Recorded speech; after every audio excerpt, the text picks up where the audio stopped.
यो पुरस्कार लिनेमा बेरियामा पुग्नु भएपछि मलाई के लाग्यो भने यो कसरी सम्भव भयो? सर्वप्रथम त मेरो मनमा प्रश्न उठ्यो, यो कसरी सम्भव भयो? जबकि सुभाष घिसिङ र रेणुलिना सुब्बा भन्ने कुरो अथवा जेएनएलएफ र रेणुलिना सुब्बाको परिवार भन्ने कुरोमा त दुनियाँले थाहा पाएको सबलाई सर्वविदित भएको कुरा हो। 36 को आँकडा हो नि। अझै अर्को भाषामा हो भने नर्थ पोल र साउथ पोल भनेको जस्तो हो नि। तर म चाहिँ त्यो नकारात्मक पाटोको एक भुक्तभोगी भएको हुना कारणले म चाहिँ त्यसै चुप लागेर काने खुसी मात्र अरू एक दुईजनासँग काने खुसी मात्र गरेर बस्न चाहिँ सकिन। मेरो आत्माले मलाई दिएन र नै आज म यो प्रेस माध्यमबाट केही सत्य कुराहरू राख्न आएको छु। त्यो भाला छातीमा अगाडि पछाडि भाला, कनपटामा रिभल्भर, के अरे दुईपट्टि घाँसीमा खुकुरी राखेर तयारी थियो। त्यो हुँदाखेरि मैले बातचित गर्दै गर्दाखेरि त्यहाँ फेरि एउटा हिन्दी पिक्चरको कहानी जस्तो प्याथेटिक एउटा सिन पनि भएको छ। त्यो राति जब मलाई त्यसरी पक्रेर लगेपछि मेरो ससुराली घरमा मेरो सालीहरू, दुईजना सालीहरू जो अहिले बिहा भएर कालिम्पोङ बजारमै हुनुहुन्छ र उनीहरूको म नाम लिदिन। र आज म एउटा विषय, जुन विषय सुभाष घिसिङ स्मृति पुरस्कार प्रदान गरिने विषयमा, सो पुरस्कार चाहिँ मेरी आमा भूतपूर्व विधायिका श्रीमती रेणुलिना सुब्बालाई दिने जुन चाहिँ निर्णय भयो, त्यो निर्णयमा हुन त मेरी आमाले परिवारमा कसैसित सरसल्लाह गरेर लिनु हो अथवा नलिनु हो भन्ने कुरा पनि उहाँले सरसल्लाह त लिनु भएन। र पुरस्कार अहिले बुझ्दाखेरि पुरस्कार एकदमै लिनेमा मेरी आमा पुग्नु भएको छ। यो पुरस्कार लिनेमा मेरी आमा पुग्नु भएपछि मलाई के लाग्यो भने यो कसरी सम्भव भयो? सर्वप्रथम त मेरो मनमा प्रश्न उठ्यो, यो कसरी सम्भव भयो? जबकि सुभाष घिसिङ र रेणुलिना सुब्बा भन्ने कुरो अथवा जेएनएलएफ र रेणुलिना सुब्बाको परिवार भन्ने कुरोमा त दुनियाँले थाहा पाएको सबलाई सर्वविदित भएको कुरा हो। 36 को आँकडा हो नि। अझै अर्को भाषामा हो भने नर्थ पोल र साउथ पोल भनेको जस्तो हो नि। त यत्रो दार्जिलिङ जिल्लाभरि सुभाष घिसिङ स्मृति पुरस्कार पाउनलाई चाहिँ रेणुलिना सुब्बाकै नाम चाहिँ किन छनौट गरियो त? सर्वप्रथम त मलाई यहाँ शंका छ। किनभने अरू पनि त धुरन्धर मान्छेहरू, विद्वान मान्छेहरू यहाँ छन्, छैनन् भन्नु पटक्कै मिल्दैन। छन्। रेणुलिना सुब्बा भन्दा माथिल्ला तहका पनि त छन् होला। र रेणुलिना सुब्बालाई नै चाहिँ किन चयन गरियो त यो पुरस्कारको निम्ति? त्यहाँ मेरो प्रश्न, मनमा प्रश्न उब्जिएको छ एउटा कुरा। र अब यहाँ कुरा आउँदाखेरि, पुरस्कारको कुरा आउँदाखेरि, पुरस्कार पाउनेले अथवा पुरस्कार थाप्नेले जसको नाममा पुरस्कार दिइदैछ अथवा थाप्दैछ, निसन्देह ती नाम भएका व्यक्तित्वको त पुरस्कार थाप्नेले त बढी बढाउ त गर्नै पर्छ। त्यो त हाम्रो समाजको नियम नै हो, बढी बढाउ गर्नुपर्छ, त्यो कुरा पक्का हो। तर बढी बढाई गर्ने मान्छेको पनि, ती व्यक्तिको पनि, चाहे ती जीवित होस् चाहे ती बितेर गएका होस्, उसको पनि त जीवनकालमा सकारात्मक पाटो कसैको पनि हुँदैन। सकारात्मक र नकारात्मक पाटो दुईटै हुन्छ। र त्यसमा यहाँ अहिले कुरा आउँदैछ स्वर्गीय सुभाष घिसिङलाई र सुभाष घिसिङको बारेमा चाहिँ यहाँ सकारात्मक कुरोको मात्रै उठान हुँदैछ। तर मलाई लाग्छ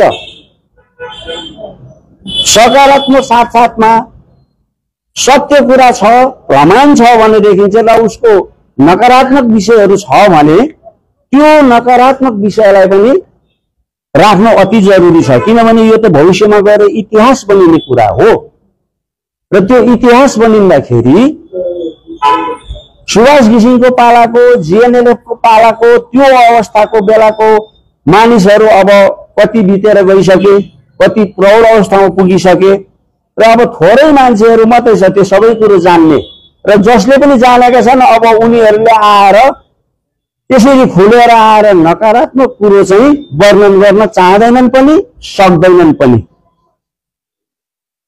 तर म चाहिँ त्यो नकारात्मक पाटोको एक भुक्तभोगी भएको हुना कारणले म चाहिँ त्यसै चुप लागेर काने खुसी मात्रै अरू एक दुईजनासँग काने खुसी मात्र गरेर बस्न चाहिँ सकिन, मेरो आत्माले मलाई दिएन र नै आज म यो प्रेस माध्यमबाट केही सत्य कुराहरू राख्न आएको छु। त्यो सत्य कुरा गर्नु पर्दाखेरि चाहिँ 86 को आन्दोलन चरममा पुगेको बेलामा सबै पार्टीका ओहदामा, सरकारी ओहदामा बसेका, पार्टीमा बसेका मानिसहरूले अब विशेष बंगाल सरकारको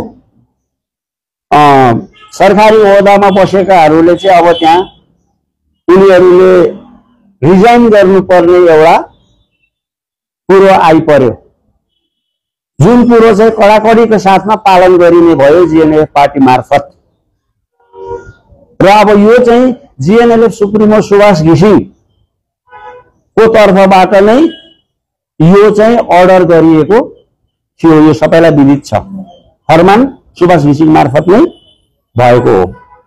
र त्यसबाद मेरी आमा अखिल भारतीय गोर्खा लीगको पक्षबाट विधायिका हुनुहुन्थ्यो र अब त्यो विधायिका भएको खण्डमा चाहिँ अब सबैले रिजाइन गर्नुपर्छ भन्दाखेरि मेरो आमाको त्यो पद पनि त्यति बेलाका आन्दोलनकारीहरूको आँखाको तारो नै भएको थियो र त्यसले गर्दाखेरि त्यहाँ कुराहरू धेरै धेरै चुलिँदै थियो, सकारात्मक पनि नकारात्मक पनि त्यहाँ कुराहरू चुलिँदै थियो। र त्यो हुँदाखेरि चाहिँ अब होइन हामीले केही गर्नुपर्छ, आखिरी माटोको आन्दोलनको लागि हो, जातिको आन्दोलनको लागि हो, किन हामी अलिक भएर बस्ने, किन हामीले ढिपी गर्ने, होइन हामीले पनि अब सहयोग गर्नुपर्छ भनेर स्वर्गीय श्री पीआर प्रधानको घरमा, पञ्चरत्न प्रधानको घरमा गोर्खा लीगको एउटा मिटिङ डाकियो यही विषयलाई छलफल गर्नको निम्ति। अनि त्यो मिटिङमा म पनि त्यहाँ सामेल थिएँ र मिटिङमा बहस भयो, लामो बहस भयो। त लामो बहस भइसकेपछि होइन सबैजनाको एउटै आएर कुरा, एउटै ठाउँमा आएर कुरा टुल्यो। त्यो चाहिँ के भन्दाखेरि होइन अब मुद्दाका लागि गरेको, मुद्दा सुभाष घिसिङको आफ्नो लागि मात्रै उनले गरेको छैन, सम्पूर्ण भूभाग र जातिको निम्ति गरेको होइन, अब हामीले हैसियतमा हस्ते गर्नुपर्छ भनेमा चाहिँ अब रिजाइन गर्नेमा कुरा पुग्यो, सबैजना रिजाइन गर्नेमा कुरा पुग्यो। र त्यहाँ एउटा फेरि सबैजनाले रिजाइन त गर्ने भयो, तर त्यहाँ एक हाम्रो स्वर्गीय पञ्चरत्न प्रधान पीआर सरले एउटा आफ्नो पक्षको कुरा राख्नुभयो। त्यो चाहिँ के भने उहाँ उस बेला जिल्ला परिषदको सभाधिपति हुनुहुन्थ्यो र उहाँले भन्नुभयो ठिकै छ अब रिजाइन गर्नुपर्छ, रिजाइन गर्ने समय आयो, हामीले ल्याइधिपी गरेर हुँदैन, तर मेरो चाहिँ एक दुईवटा कागज पत्र मिलाउनुको लागि चाहिँ मलाई 2 दिन समय चाहिन्छ, तपाईहरुले रिजाइन गर्नुहोस्, म 2 दिन पछाडि गर्छु भन्नुभयो। त्यसमा फेरि त्यहाँ एउटा अब कुरा अलिकति त्यहाँ कुरा अर्को कुरा चाहिँ के भयो भने होइन पीआर सर जिल्ला परिषद सभापतिलाई मात्र चाहिँ एक्लै छोड्दाखेरि चाहिँ सबै चाहिँ उमाथि फलिन्छ। त्यसले गर्दाखेरि उसको साथी, उसको सपोर्टको लागि चाहिँ एमएलएले पनि श्रीमती रेणुलीला सुब्बाले पनि पीआर सरसँगै 2 दिन पछाडि रिजाइन गर्ने तय भयो, रेजुलेसन एडप्ट भयो। अब मजाको कुरा चाहिँ के छ त, त्यति भयो, मिटिङ सकियो, सबै त्यहाँबाट अब मिटिङ बर्खास्त भएपछि छुट्टियो। अचम्म र मजाको कुरा चाहिँ के छ भन्दाखेरि मान्छेको पेटभित्र पस्नु सकिँदैन नि त भन्ने कुरो त त्यहीबाट बुझियो। त्यही दिन बेलुका रेणुलीना सुब्बा लगायत सम्पूर्ण मेरा परिवारलाई थाहा नदिकन पिआर सरले त्यही बेलुका चाहिँ रिजाइन गर्नुभयो। त्यही बेलुका रिजाइन गर्नुभयो। अब त्यसो हुँदाखेरि चाहिँ सबैको आन्दोलनकारीको नजरमा चाहिँ रेणुलीना सुब्बा चाहिँ ढिट, सबले रिजाइन गर्दा उसले चाहिँ रिजाइन नगर्ने। समाज बहिष्कारको सूत्रपात चाहिँ यसरी भएको। अब त्यति भइसकेपछि अब समाज बहिष्कार त भयो, समाज बहिष्कारमा कस्तो कस्तो काण्ड कस्तो कस्तो कर्म भयो त। अब त्यतापट्टि चाहिँ सर्वप्रथम समाज बहिष्कार कसले गर्यो? जीएनएलएफ पार्टीले सुभाष घिसिङको निर्देशनमा। बिहा प्रधानले राजीनामा दिइसकेपछि एक्लै रहनुभयो रेणुलीना सुब्बा। त्यसपछि चाहिँ बागी जस्तो देखा पर्यो। समाज बहिष्कार गर्यो। अब त्यसमा हामी कति साह्रो अप्ठ्यारो स्थितिमा पर्यौं भने जब पिआर सरले रिजाइन गर्नुभयो, थाहा छैन, अब हामीलाई त झन् प्रेसर बढ्यो। प्रेसर बढ्योपछि अब त्यति बेला कुनै माध्यम थिएन, स्ट्राइक चलिरहेको थियो, खबर कागज आउने कुरा थिएन। हाम्रो परिवार त साँच्चै भन्नु पनि त्यो बाहिर फेर एक्लै दुक्लै हिँडेर निस्किएर हिँड्ने पनि अवस्था थिएन। र त्यो अवस्थामा चाहिँ प्रचार प्रसारको एउटै माध्यम थियो, त्यो चाहिँ हो आकाशवाणी खरसाङको स्थानीय समाचार।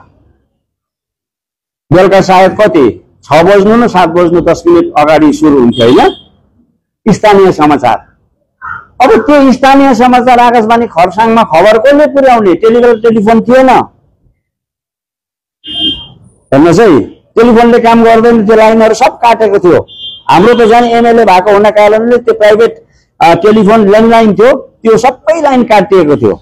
र त्यो समयमा मेरो भाइ त्रिलोक सुब्बा, जो रेणुलीना सुब्बाको कान्छा छोरा, घरबाट कालिम्पोङको पनि सिन्देबुङ बस्ती 12 माइलबाट घरबाट निस्किएर लुक्दै छिप्दै हिँडेर आमाको नामको रेजिग्नेसन लिएर चाहिँ खरसाङ पुगेर चाहिँ उहाँ रेजिग्नेसन लेटर चाहिँ उहाँ जिम्मा लगाएर चाहिँ खबर सम्प्रेषण गर्न लगाइएको हो।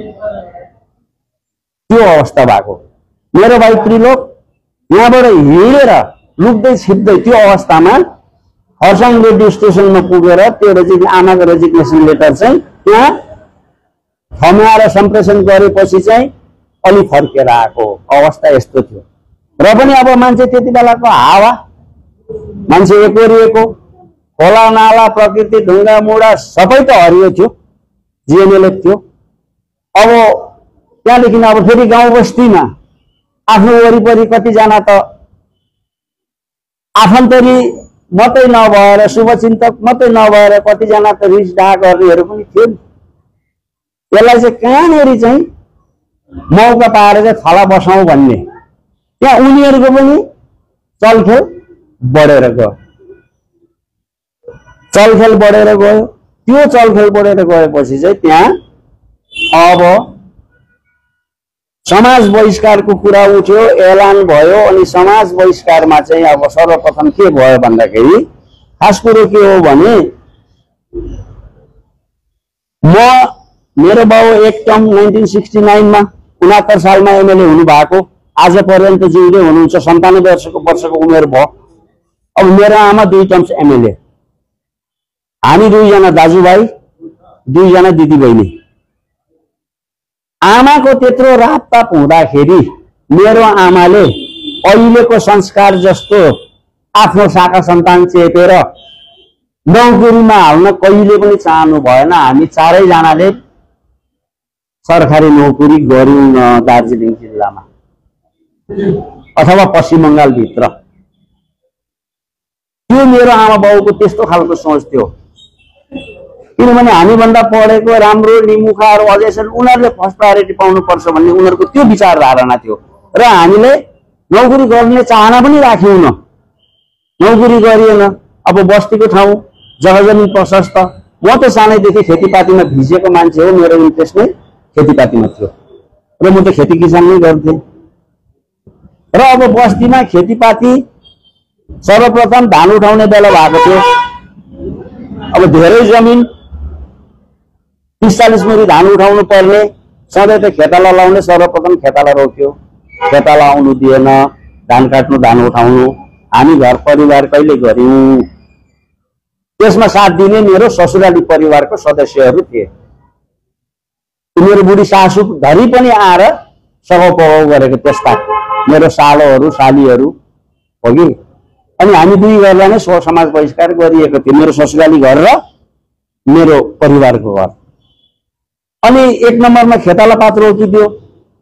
दोस्रो नम्बरमा मेरो 40-50 लिटर डेली बजारमा दुध सप्लाई हुन्थ्यो, राम्रो भाउमा एकदमै प्योर दुध सप्लाई हुन्थ्यो, डिमान्ड थियो। प्रत्येक मारवाडीकोमा मेरो दुध आउँथ्यो, म स्वयं पुर्याउनु आउँथे। बजारमा आएर दुध खानेहरूलाई खुकुरी, यति लामो खुकुरी भिरेर आएर दुध खानेहरूलाई खबरदार गरेर दुधको ठिका रोकिदियो। त्यहाँदेखि अर्को स्टेप, हप्तामा एकताल रासिन पाइन्छ, त्यो रासिन दोकानमा रासिन रोकिदियो। अब नुन तेल खानु पर्यो, दोकानबाट सौदापात गर्न रोकिदियो। घरमा एउटा जीप गाडी थियो, त्यो गाडीमा पेट्रोल हाल्नुको लागि पेट्रोल पम्पमा तेल बन्द गरिदियो। हेर्नुहोस् है, तेल बन्द गरिदियो। मेरो घरमा त्यस्ता 14वटा गाई बस्तु थियो। बस्तीको घर, मल पनि चाहिने। 14वटा गाई बस्तु थियो, 2 हल गोरु थियो। 2 हल गोरुमा 1 हल ठुलो गोरु मैले पारी, अहिले रुदेन सादा लेप्चाको एरिया लोले गाउँको टक्ना भन्ने ठाउँमा एकजना राईकोमा पाल्न दिएको थिएँ। खेतीको काम सकेर पाल्न दिएको थिएँ। अनि जसलाई चाहिँ त्यो टक्नामा पुमा राईहरू, पुमा अन्तरे भनेपछि अहिले पनि छ, जिउँदैछ, थाहा छ, चिन्छ। अनि त्यो पुमा अन्तरेले गोरु पालिदिएको थियो। अब त्यो गोरु गतिलो गोरु थियो, अहिलेको हो भने 1 लाखदेखि माथिको दाम लाग्ने गोरुहरू थियो। त्यो गोरु गोसखान बेचेर त्यो गोरुको पैसा चाहिँ पार्टी फन्ड चलाउने भनेर उहाँ गोरु लिन पुग्यो। गोरु लिन पुग्दाखेरि गोरु पाल्ने राई पनि हकिलो मान्छे थियो, ऊ पनि साह्रै नटेर्ने खालको। र उनले मैले अर्काकोबाट ल्याएको जिम्मेवारीमा ल्याएको म त्यसै गर्नु सक्दिनँ, गोरु लान्छस् भने मालिकलाई बोलाएर ल्याऊ, होइन भने म गोरु दिन सक्दिनँ भनेर उनले फर्काइदियो। अनि उनले रातारातै खबर गरेर मलाई खबर गरेर अनि म भोलिपल्ट गएर गोरु लिएर आएँ। त्यो भयो। त्यहाँदेखि 14वटा गाई वस्तु थियो। 14वटा गाई वस्तु चाहिँ घरमै थियो। त्यो 14वटा गाई वस्तुलाई चाहिँ घरकै परालले दुःख सुख पुग्थ्यो। तर हामी के गर्थ्यौं भनेदेखि अब कतिजनालाई बर्खामा पैसा चाहिन्थ्यो खेती लाउनु गाउँघरमा, र उनीहरूले मलाई बर्खाको खेतीको पैसा चाहियो, म पछि हिउँदोमा गाई गोरुको लागि पराल दिन्छु भनेर दादानीमा पैसा लगेको हुन्थ्यो 6 महिना अगाडि। त्यो पैसा हामीले गाउँघरमा प्रशस्त लगाएका थियौं। जब 14वटा गाई वस्तु थियो, 6वटा चाहिँ पाल्नु दिएको थियो वरिपरि। कसैले दुध खाने अझै लगेको, कसैले मसिनो कोरलीहरू लगेको।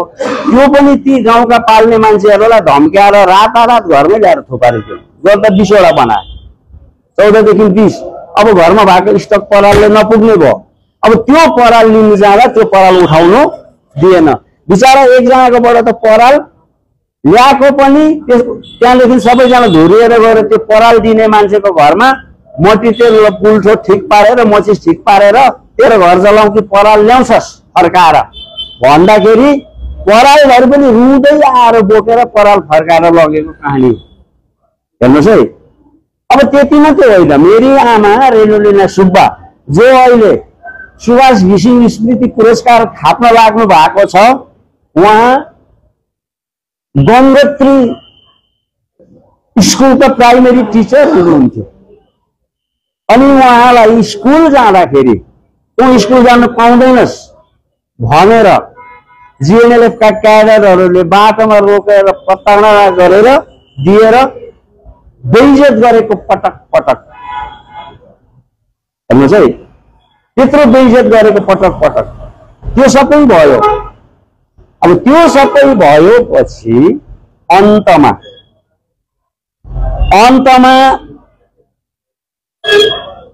म मेरो ससुराली घरमा बास बसेको थिएँ। अब छिचोले नै कुरा गर्नु पर्दाखेरि बास पनि किन बसेको थिएँ त्यो पनि भनिहालौँ। जुन चाहिँ मैले अघि गोरुको कुरा गरेँ, म त बस्तीवाला मान्छे, म त सबै बस्तीको काम गर्ने। ससुराली घरलाई पनि अब बहिष्कार गरेको छ। ससुराली घरको खेत जोत्नु पर्ने थियो, खेत जोताइ हुँदै थियो। मैले मेरो अब अरू त आउँदैन बहिष्कार गरेको छ, म आफै गएर मेरो गोरु नै लगेर ससुराली घरमा खेत जोतेर बेलुका चाहिँ मैले गोरु उतै बाँधेको थिएँ। बेलुका गोरु उतै बाँध्दाखेरि ती गाउँमा जीएनएलएफकै क्याडरहरू मध्ये पनि कोही त फेरि मेरो हितैषीहरू शुभचिन्तकहरू पनि थियो नि त। आज राति चाहिँ यहाँबाट तिम्रो गोरु चाहिँ तानेर गोठखान लाने प्लान भएको छ है, के गर्छौ भनेर मलाई साँझमै खबर दियो। त्यो खबर दिएपछि अब जसो त होला आए आप गए झटाएर भनेर म पनि अलिक काँचो काँचै थिएँ। म पनि अलिक तयारी नै भएर ससुरालीको घरमा गएर अब सुतेँ, गोरु रुँदै सुतेँ। अब त्यो गोरु तान्नु आएछ भने चाहिँ जे होला होला भनेर मैले पनि अति भइसक्यो, अब चाहिँ सीमा नाग्यो भन्ने मैले पनि जिउ छाड्न थालिसकेका थिएँ र म सुतेको थिएँ। म सुत्दाखेरि ससुरालीको घरमा पुरा मान्छेले घेरिरहेको रहेछ। हेर्नु है, कुरा त घटाकुद्रु गरेको त सुने, घेरिरहेको रहेछ। अब घेरिराख्दाखेरि मेरो कारणले चाहिँ त्यो ससुराली घर चाहिँ तहस नहस गरिदियो भनेदेखि त राम्रो भएन, मेरो कारणले हो नि त त्यो त। अन्त म यसो बाहिर निस्केर के हो कसो हो के हो भन्दा मलाई तानेर मासतिर लग्यो। अब मलाई तानेर मासतिर लगेपछि चाहिँ मलाई त्यहाँ सबैजना भएर घेरेर राख्यो। धनुकाँड बोक्ने बेग्लै थियो, भाला बोक्ने बेग्लै थियो, खुकुरी बोक्ने बेग्लै थियो, डन्डा बोक्ने त कति हो कति 200-250 मान्छे थियो। त्यो मध्येमा धेरै जसो मेरै गाउँकोहरू थियो, जो चाहिँ करकापमा आएकोहरू पनि थियो। अनि मलाई लगेर त्यहाँ एकदमै अब मार्ने तर्खरमा उनीहरू हुँदाखेरि चाहिँ त्यहाँबाट सवाल जवाब भयो। सवाल जवाबमा चाहिँ मैले यस्तो प्रकारले तर्क गरेँ कि उनीहरूलाई जवाब दिने ठाउँ थिएन। यो आन्दोलनकै बारेमा मलाई तर्कहरू गर्यो, जवाब दिने ठाउँ थिएन। जवाब दिने ठाउँ नहुँदाखेरि चाहिँ त्यहाँबाट उनीहरूको त्यति बेलाको चिफ कन्भेनर दलजित साम्पाङ राई थियो, जो आज पनि जिउँदो छ। अब ऊ मान्छे चाहिँ को भन्नुहुन्छ भने हाम्रो ननिता गौतमको सहोदर दाजु हो, ऊ थियो चिफ कन्भेनर चाहिँ। उसलाई बोलाउन घरमा गइयो, पठायो केटाहरू। उसलाई बोलाएर ल्याएपछि उसले लो अब यस्तो यस्तो भएछ, यस्तो यस्तो ठिक मान्छे फेला पारेछौ, अब तिमीहरूको ले चाहेको कुरा चाहिँ फत्ते गर भन्नुको मतलब मलाई सिद्ध्याऊ भनेर उसले त फरमान पनि जारी गरेको। र त्यस बखत मेरो अवस्था कस्तो थियो होला, आज मेरो ठाउँमा उभिएर कसैले पनि त्यो कुरो कल्पना गरी हेर्नुहोस् त।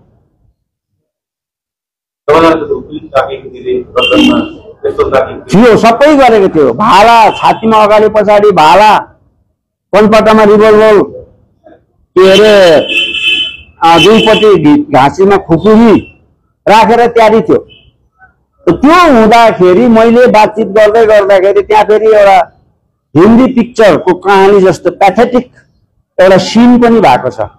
त्यो राति जब मलाई त्यसरी पक्रेर लगेपछि मेरो ससुराली घरमा मेरो सालीहरू, 2 जना सालीहरू जो अहिले बिहा भएर कालिम्पोङ बजारमै हुनुहुन्छ, तर उनीहरूको म नाम लिदिनँ, 2 जना मसिना सालीहरू जो चाहिँ बस्तीमा काम कुरो गर्दाखेरि खुट्टा धुलोले फुट्छ। धुलोले खुट्टा फुटेकोमा चाहिँ ग्लिसरिन लगाएर लुगामा लाग्छ भनेर चाहिँ मोचा लगाएर सुतेको मसिनो सालीहरू। मेरो सासु आमाले जा भेनालाई मार्नु आँट्यो, माथि घरमा गएर भेनाको घरमा गएर दिदीहरूलाई गएर भन्दा चाहिँ त्यो दुईजना मसिनो नानीहरू 1 बजी राति पटेर बाँस गाडी छ त्यो बाटो जानुपर्ने ससुराली घरदेखि मेरो घर राति गएर घरमा खबर दिएको घरमा खबर दिइसकेपछि अब घरमा अब कौतूहल भयो अब हल्लाखल्ला भयो त्यो हुँदाखेरि आमाको मन मेरी आमाले गाउँघर तल्लो घर माथिल्लो घरमा गुहार माग्न जानुभयो कहीँ पनि गुहार पाउनु भएन र त्यस बखत आमा केही क्षणको निम्ति मुर्छा पनि पर्नुभयो भनेर त्यति बेला मलाई घर परिवारले सुनाएको भन्नुहोस् है। त्यहाँदेखि अब बाबा बुढो बाबा र त्रिलोक चाहिँ जहाँनिर मलाई समातेको त्यो गरेको त्योदेखि अलिक माथि एउटा डाँडा छ त्यो डाँडामा आएर चाहिँ वार्तालाप अलिक गलङ्गुलुङ सुन्नु भएछ र त्यहाँ बसेर कान थापेर सुन्दाखेरि कुराको गेडा चाहिँ बुझ्दैन तर एकदम जोड जोडले तर्कासर्की त्यहाँ तर्क चाहिँ हुँदैछ। त्यो हुँदाखेरि चाहिँ मेरो भाइ त्रिलोकले चाहिँ के भनेछ भने होइन बुवा दाजुलाई अभर परेको छ म जान्छु भन्दाखेरि मेरो बुढो बाउले मेरो भाइ त्रिलोकलाई अङ्गालो मारेर हेर छोरा तँ नजा हामी बाबुआमाको कहीँ दोहोऱ्यायो छोराहरू भनेको आज त त्यसलाई त दाजुलाई त मार्छै मार्छ अब तँ गइस् भने तँलाई पनि मार्छ अनि हामी चाहिँ कस्तो मुख हेरेर मार्छौँ भनेर बाउ अङ्गालो मारेर रुनु भयो तर भाइ अब आँटिलो थियो अनि त्यसले होइन जे होस् म जान्छु भनेर चाहिँ त्यहाँबाट भाइ आयो भाइ आउँदै गर्दाखेरि चाहिँ त्यसले कानपुरे बुट लगाएको रहेछ घरा घरा घटा घटा गर्दै आउँदाखेरि चाहिँ सबैको ध्यान चाहिँ उभो आउने आगन्तुकपट्टि गयो त्यो आवाजपट्टि जाँदाखेरि चाहिँ अनि मैले चाहिँ मलाई ताकेको हतियार चाहिँ मैले उसलाई चिफ कन्भेनरलाई मैले ऊपट्टि सोझ्याएँ पिस्तोल थियो अब त्यो ओरिजिनल थियो कि डुप्लिकेट थियो कि त्यो मलाई थाहा थिएन गोली थियो गोली थिएन थाहा थिएन तर त्यो चाहिँ एउटा साँच्चै अहिले कल्पना गर्नु हो भने त्यो मोटामोटी हिन्दी पिक्चरको एउटा सिन जस्तो अहिले सोच्छु क्या म नि।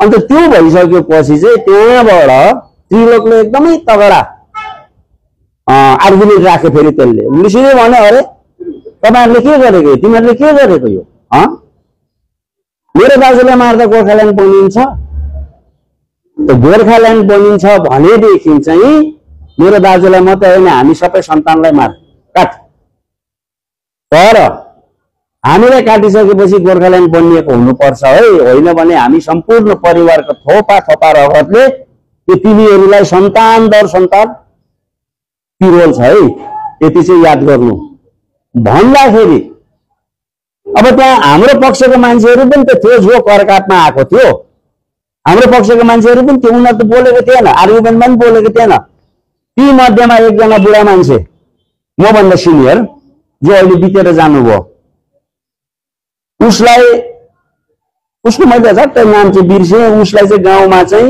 लुइटेल कान्छा भनेर वीरबहादुर छेत्री लुइटेल कान्छा भनेर चिनिन्थ्यो बिचरा बितेर जानुभयो वीरबहादुर छेत्री र उहाँले भन्नुभयो अरे तिमीहरूकोमा त केही कुरै छैन रहेछ अहिले मैले जति पनि यहाँ तर्क सुने देशभक्त भाइको कुरोको जवाब त तिमीहरू कसैले दिनु सक्ने तिमीहरूकोमा त क्षमतै छैन मैले देखेँ सुने अन्त यो त जम्मै अफवाह कुरा रहेछ त यसो गरेर चाहिँ किन दुःख दिस हामीलाई म त बुढो मान्छे 70 वर्ष पुग्न लागेको मान्छे यी मेरो यहाँ ओह्रालो आउँदाखेरि ढुङ्गामा ठोकेर नमुक्यो यो मेरो बनाइदियो त अब त्यसो भन्नुभयो अन्त यो के पारा हो यसरी गोर्खाल्यान्ड हुन्छ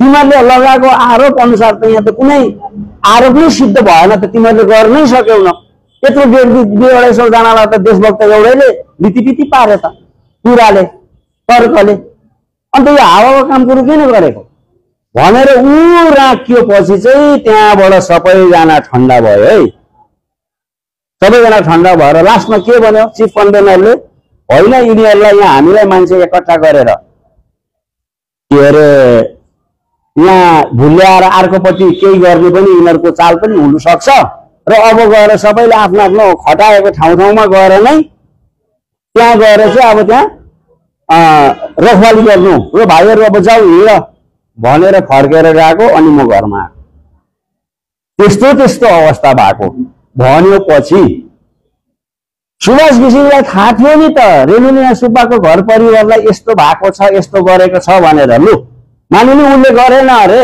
उसले भनेन अरे, अराएन अरे, तर उसको क्याडरहरूले उसको second line third line goal त गरे नि त परिवारमा। तर यो यसो गर्नु हुँदैन, तिमीहरूले यसो नगर, समाज बहिष्कार उठा भनेर चाहिँ किन भनेन? 6 महिना। 6 महिना। एउटा कुरा महत्त्वपूर्ण कुरा के छ भने विचार गर्नुहोस्, म बस्तीवाला परे, आफ्नो हातले हलो जोतेर अन्न बाली उब्जाएर घरमा खानु अन्न टन्न थियो, किन्नु पर्दैन थियो। हेर्नुहोस् है, दुध ठिका 40-45 लिटर थियो, तेलको लागि तोरी पेलेर आफ्नै घरमा तोरी उब्जाएर पेलेर घरकै तेल 6 महिना खानु पुग्थ्यो। त्यो सकिएको थियो, त्यहाँदेखि तोरी पिस्ने पनि भ्याइएको थिएन, हौ पुरानो तोरी पिस्ने भ्याइएको थिएन। अन्त भुटुनको कुरा गर्नु पर्दाखेरि मजाले घिउको भुटुन खाइयो, दुध नै घरमै थियो, घिउको खाइयो, नुन सुन हेनतेन सबै कुरो यता त्यता। त त्यसो त गाउँमा शुभचिन्तकहरू पनि थिए नि, उनीहरूले आँखा छलेर जोगिएर रात साँझ गरेर भए पनि उनीहरूले चाहिने कुराहरू सहयोग पुर्याउने घरगाउँलेहरू पनि थियो नि त। उनीहरू त करकापमा परेर चाहिँ अब डरको मारे चाहिँ उनीहरूले यो काम गर्नु परेको हो नि त।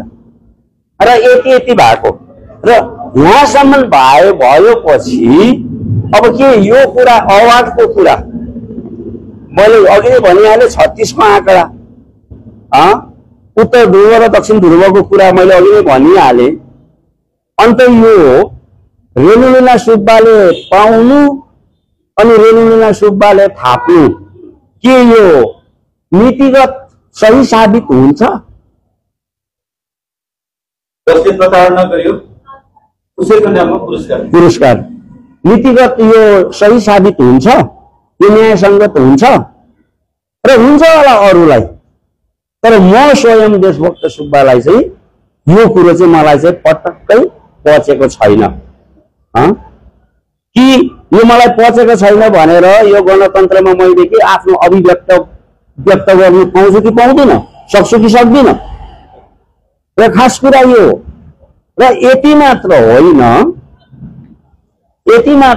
अब यो जुन चाहिँ अघि नै भनिहालेँ, फेरि पनि दोहोऱ्याउँछु, 36 को आँकडा किन चाहिँ सुभाष घिसिङको नामको स्मृति पत्र चाहिँ रेणुलिना सुब्बालाई चाहिँ किन त? के लाग्छ तपाईलाई? मलाई त लाग्छ भाइ यो भित्र ठुलो षड्यन्त्र छ। यो त्यसै आफ्नो खुल्ला हृदयले सुभाष घिसिङ स्मृति पुरस्कार जिएनएलएफ को पक्षको अनि दिने गोर्खा प्रजातान्त्रिक पक्षको, यो उनीहरूले त्यसै खुल्ला हृदयले दिएको जस्तो चाहिँ मलाई चाहिँ भान भएको छैन, लागेको छैन। अब यो पछाडि ठुलै कन्स्पिरेसी हुनुपर्छ अथवा छ भने जस्तो म किटान गरेर छ त भन्दिनँ, तर अलिअलि मैले गन्ध पाए अनुसार यो भित्र ठुलै कन्स्पिरेसी छ। जुन कन्स्पिरेसीले चाहिँ अहिले हालमा होइन तर कालान्तरमा गएर चाहिँ यो कारबाहीले चाहिँ हाम्रो जाति, हाम्रो भूभाग, हाम्रो माटो र हाम्रो आम जनतालाई ठुलो एउटा धोका अथवा भड्खालोमा हाल्ने कार्य त छैन, भएको छैन भन्ने शङ्काले म ग्रसित छु। गणतन्त्रमा शङ्का गर्नु पाइन्छ होइन? त्यो शङ्काले म ग्रसित छु। र भन्छु एउटै कुरा, मेरी आमा 90 वर्ष अहिले टेक्नु भयो। मेरो बाउ भन्दा मेरो आमा 7 वर्षकी कान्छी, मेरो बाउ अहिले 97 चल्दैछ भनेपछि 90 आमा। र यो बुढेसकालमा आमाको साह्रै मानसिकता पनि ठिक छैन, किनभने अब उमेरले गर्दा हो, उमेरले गर्दाखेरि अहिलेको अहिले कुराहरू बिर्सिनुहुन्छ, राखेको सामानहरू कुन ठाउँमा राखेको थियो अघि राखेको अहिले बिर्सिनुहुन्छ। त्यो अवस्थामा पुगेको मान्छे र आफूले जिन्दगीभर गरेको के अरे कुराको कसैले प्रशंसा गरिदिन्छ भने त बुढाबुढी मान्छे त दुखी हुने त कुरा आएन नि, हैन? निसन्देह खुसी नै हुन्छ नि, हैन? र त्यो आधारमा अहिले मेरी आमा खुसी हुनुहुन्छ। उनलाई खासै कुरो भने थाहा छैन र खुसी हुनुहुन्छ अघि। र अब आमालाई मैले भन्नु पनि केही छैन, अब बुढेसकालमा मन दुखाउनु पनि छैन। उहाँले थाप्ने अठोट गर्नुभयो, हैन? उहाँले थाप्ने अठोट गर्नुभयो, अब थाप्नु पनि हुन्छ होला। तर म सबैलाई यति नै भन्न चाहन्छु, अनुरोध गर्न चाहन्छु, मेरो एकदमै प्रौढ उमेरमा पुगिसकेको मेरी आमा, अब 90 वर्ष टेकेकी मेरी आमालाई कसैले पनि आफ्नो स्वार्थ सिद्धको निम्ति प्रयोग चाहिँ नगरिदिने अनुरोध गर्न चाहन्छु। जसले पनि प्रयोग चाहिँ नगरिदिने म अनुरोध गर्न चाहन्छु।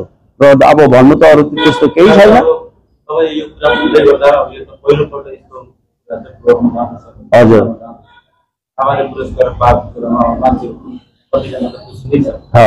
परिवारको मान्छेलाई मात्रै त्यतिखेर त्यो ट्रमा थाहा छ र तपाईँले सहन सक्नुभयो र भन्दै हो। र आमाले पुरस्कार पाउँदै गर्दाखेरि छोराले चाहिँ नभनिदिनु पर्ने के भन्नुहुन्छ? होइन, अब म त कालोलाई कालो सेतोलाई सेतो भन्ने मान्छे। यो विषय मैले आमालाई नसुनाइकन आमासँग लुकाएर मैले यो आमालाई सरप्राइज दिने मैले कार्य गरेकै होइन। म स्वयं हिजो गएँ आमाकोमा, आमालाई भेटेँ, बातचित गरेँ, बाउसँग पनि बातचित गरेँ, दिदी बहिनीसँग पनि बातचित गरेँ। दिदी बहिनी बाउको पनि कुरो यही छ